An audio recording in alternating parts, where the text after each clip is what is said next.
वो नाम चाहिए जिसने लंकेश की बहन के सम्मान पर प्रहार करने का दुस्साहस किया है। और मुझे प्रतिकार उस राम का सर्वनाश चाहिए मुझे भैया। वार शूर्पणखा की नाक पर नहीं, लंका के सम्मान पर हुआ है। आप करने क्या जा रहे हैं लंकेश?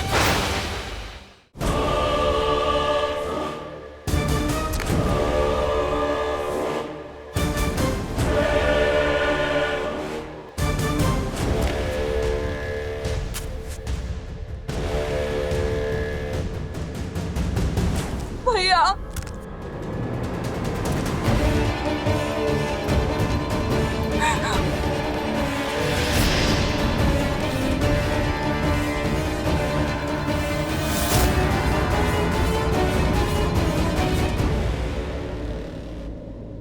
आंसू नहीं, उत्तर चाहिए मुझे, उत्तर चाहिए मुझे। वो नाम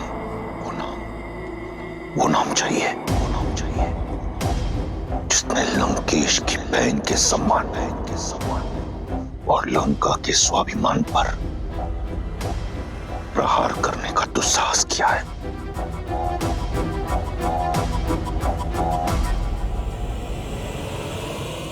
और मुझे प्रतिकार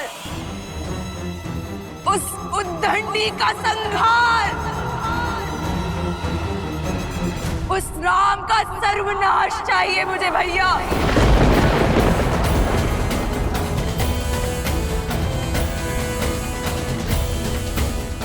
क्या दोष था मेरा एक माँ का जो अपने पुत्र की खोज में भटक रही थी? क्या दोष था मेरे शंभू का, मेरे पुत्र का, जो बिना किसी भूल के मृत्यु दंड का भागी हो गया भैया।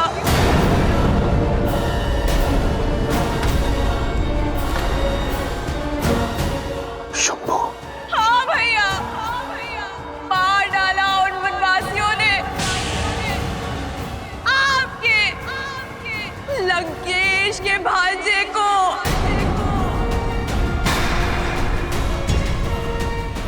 मेरे रूप के साथ साथ मेरी आत्मा भी छलनी कर दी उन लोगों ने भैया। जब दंडक में ये सब हो रहा था तो क्या कर और दूषण मौन थे? नहीं भैया, वो मौन नहीं थे, किंतु अब वो सदा सदा के लिए मौन हो गए हैं भैया।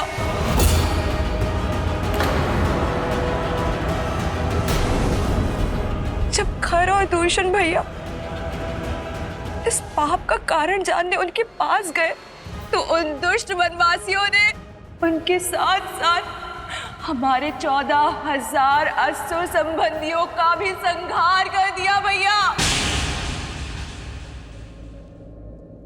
राम और लक्ष्मण ने राक्षसों के विरुद्ध युद्ध का शंखनाद कर दिया भैया। और वो सीता मेरा आपकी बहन का अपमान देखकर प्रसन्न हो रही थी भैया। मुझे प्रतिकार चाहिए भैया, प्रतिकार चाहिए भैया।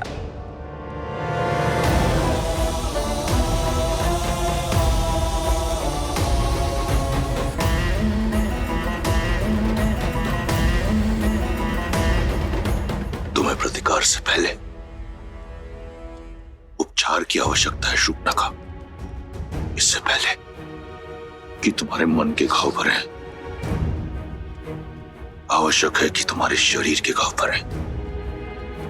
हमारे राजवैद्य सुसैन अपनी चिकित्सा से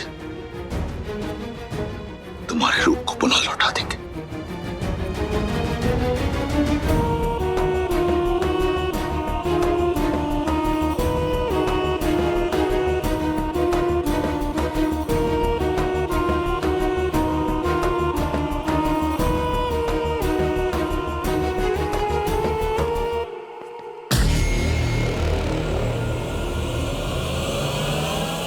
स्मरण रहे जो इस कक्ष में बीता है उस पर कोई संवाद, कोई चर्चा नहीं होगी। मेरे बहन के इस अपमान की चर्चा अगर इस कक्ष के बाहर निकली तो उस वनवासी से पहले मैं तुम सबके प्राण हर लूंगा।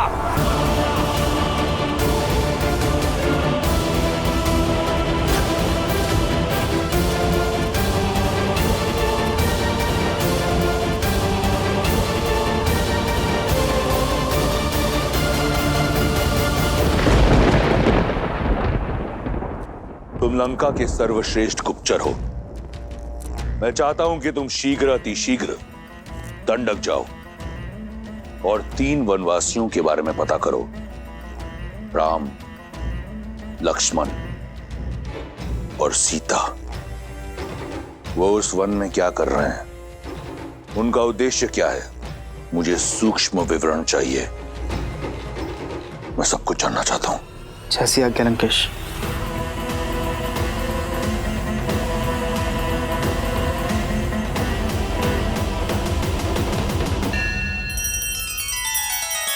श्री रामचंद्र कृपालु भजु मन हरण भव भय दारुणम। नव कंज लोचन कंज मुख कर कंज पद कंजारुणम।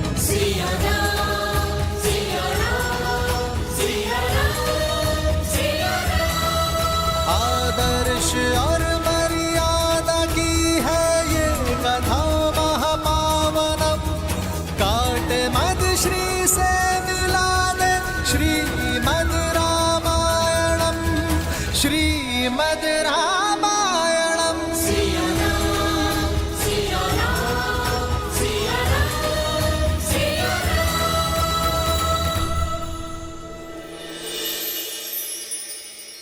आओ सीते।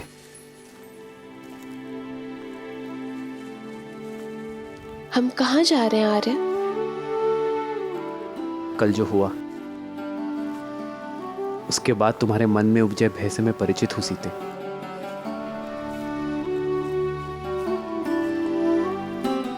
तुम्हारी प्रसन्नता कहीं लुप्त हो गई है, बस उसे ही ढूंढने जा रहे हैं।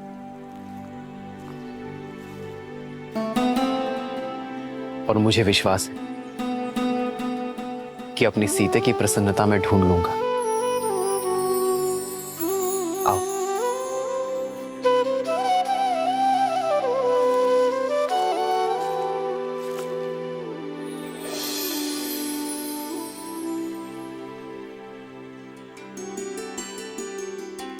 प्रेम समर्पण करुणा ज्ञान से है भरा दो प्यारा नाम। जय सिया राम, जय जय सिया राम।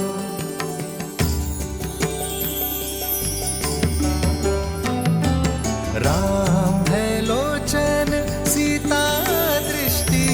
राम है अद्भुत। सीता वृष्टि। राम सियासा। जानती नहीं थी कि इस भयानक वन में इतना सुंदर स्थान भी हो सकता है। देखा, लौट आई ना तुम्हारी प्रसन्नता। अपने इन भावों और प्रयास से आप मेरे मन को आनंदित कर ही देते आ रहे। कैसे वनवास के इस जटिल समय को आपने अपने समर्पण से कितना सरल बना दिया। तुम भी तो मेरा हर पल सुंदर बना देती हो सीते। अपने प्रेम से ही तो तुमने इस वन में स्वर्ग बसाया है।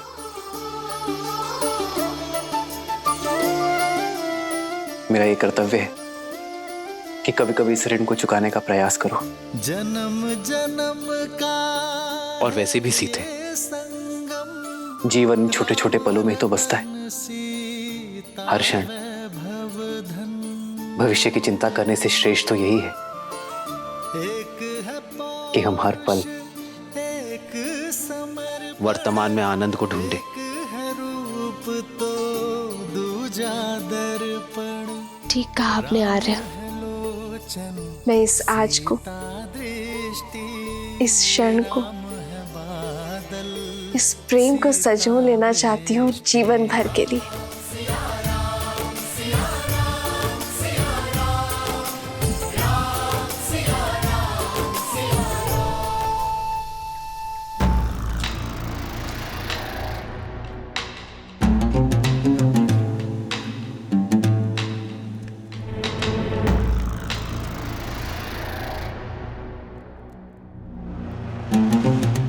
तुमने जो सभा में कहा वह अधूरा सत्य था। मैं पूर्ण सत्य जानना चाहता हूं।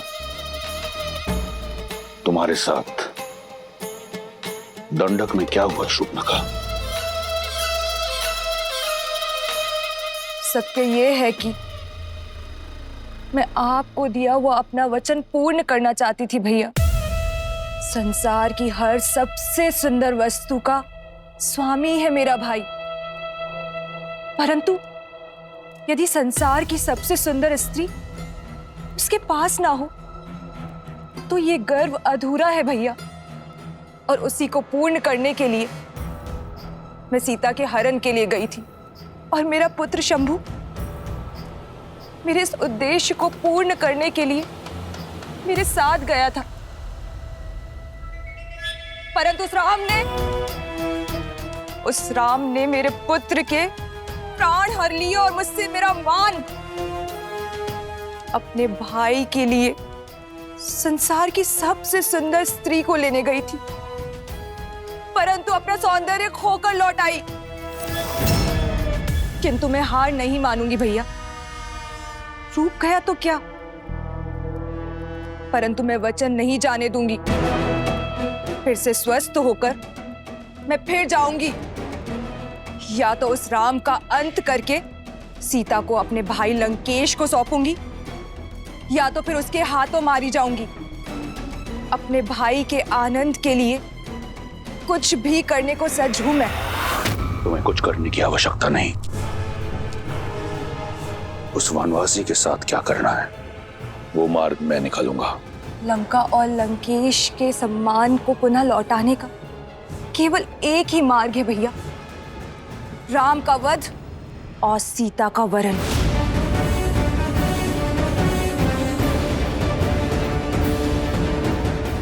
अपने बलिदानों के बदले केवल और केवल अपने भाई की प्रसन्नता चाहती है ये बहन।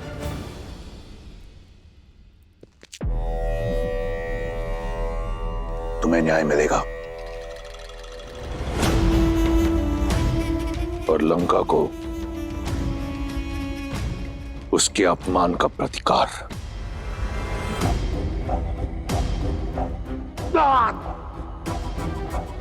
जो तुम्हारा नहीं है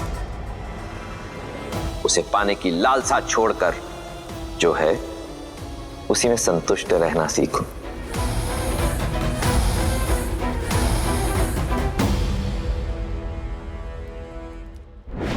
जब मन में संशय का नाद हो तो न्याय का डंका नहीं बजता है।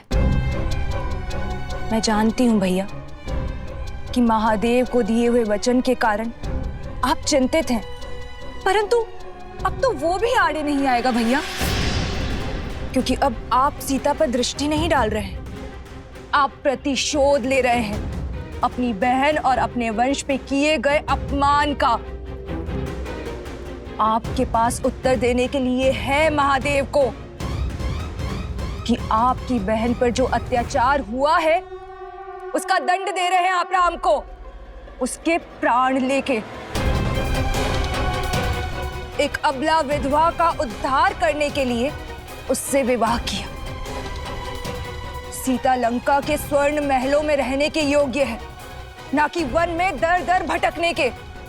सीता उस राम के योग्य नहीं जिसके तन पर ना तो वस्त्र है और ना पैरों में पादुकाएं। भैया, आप एक स्त्री को उसका अधिकार दे रहे हैं। एक स्त्री होने के नाते मुझे पूर्ण विश्वास है कि इस उपकार के बदले सीता सदा आपकी ऋणी रहेगी। हमें शीघ्र उत्तर देना चाहिए पिताश्री।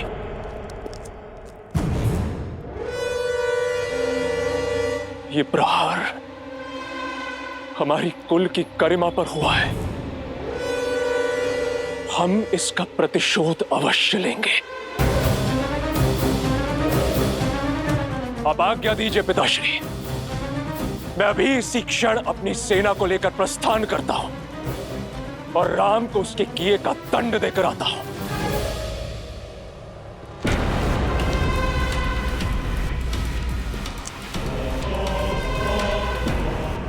मुझे तुम्हारे शौर्य पर गर्व है। भैया, इस विषय पर हमें शांति से विचार करना चाहिए। राम साधारण मनुष्य नहीं लगते। ताड़का, महाकपाल, राज जैसे असुरों का अंत किया है उन्होंने। उन्हें हराना सरल नहीं होगा भैया। भैया, नीति तो यही कहती है कि हमें राम से संवाद करना चाहिए, उनका पक्ष भी सुनना चाहिए। नारी का सम्मान करने वाले, अहिल्या को मुक्त कराने वाले धर्मात्मा ने किसी कारणवश शूर्पणखा पर प्रहार किया होगा।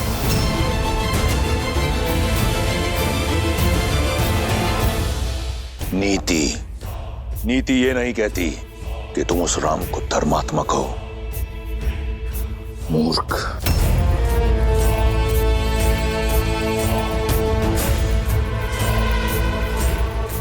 स्वामी, शूर्पणखा के साथ जो हुआ उससे मैं भी दुखी और उत्तेजित हूं, किंतु मुझे लगता है कि सत्य उससे अधिक बड़ा है जितना शूर्पणखा ने बताया।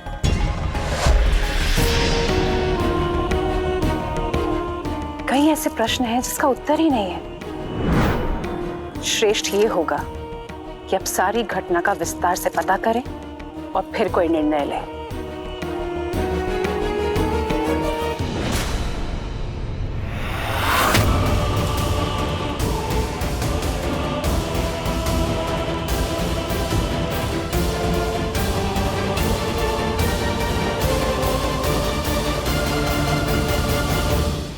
दो 210, 211, 212।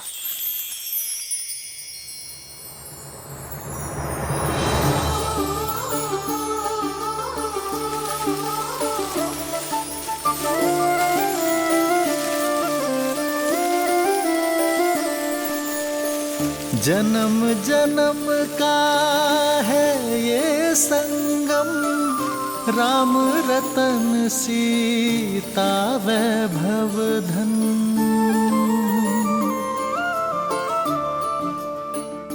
213, 214, 215, 216, 217।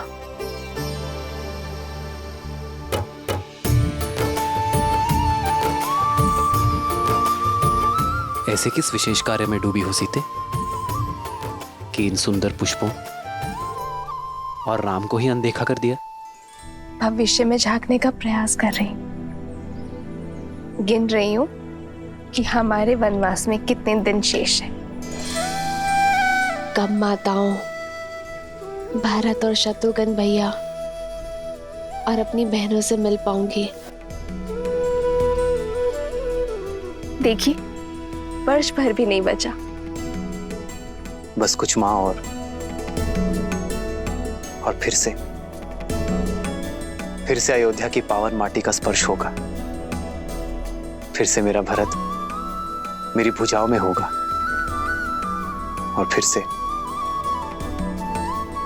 मेरी माताओं के प्रेम का सानिध्य मिलेगा।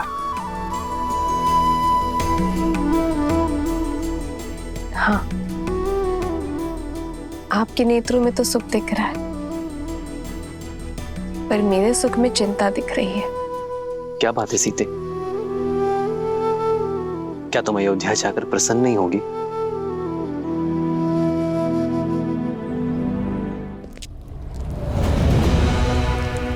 इस विशेष कार्य पर जा रहे हैं लंकेश?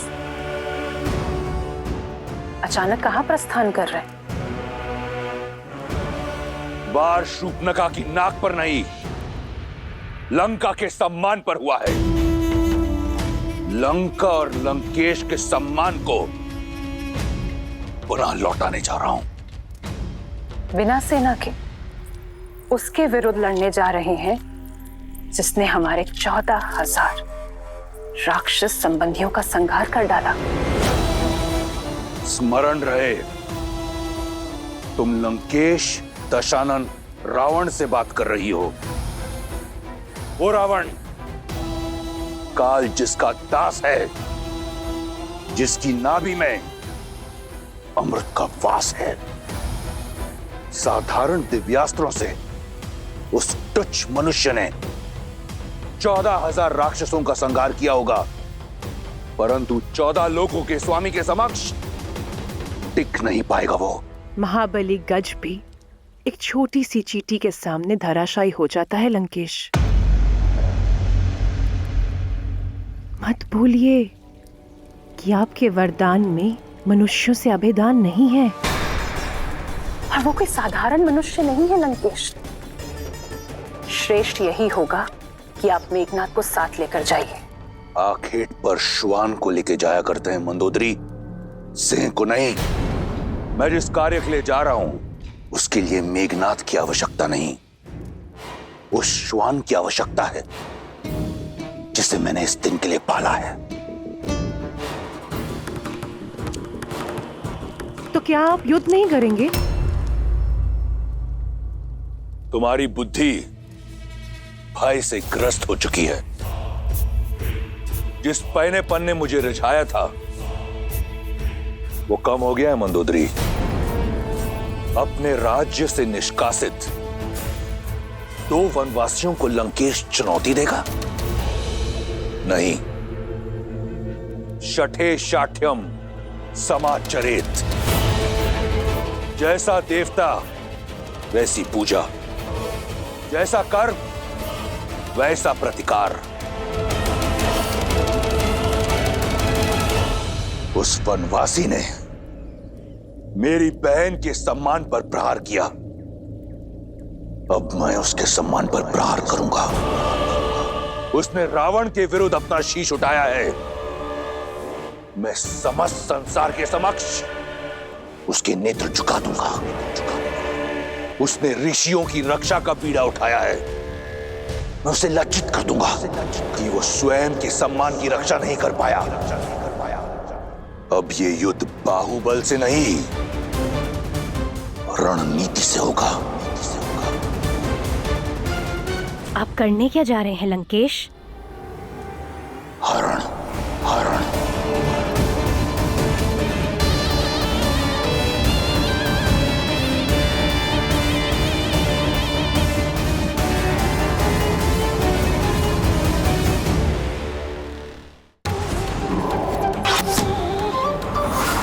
लक्ष्मण! माता, लक्ष्मण रेखा से बाहर मत जाइए।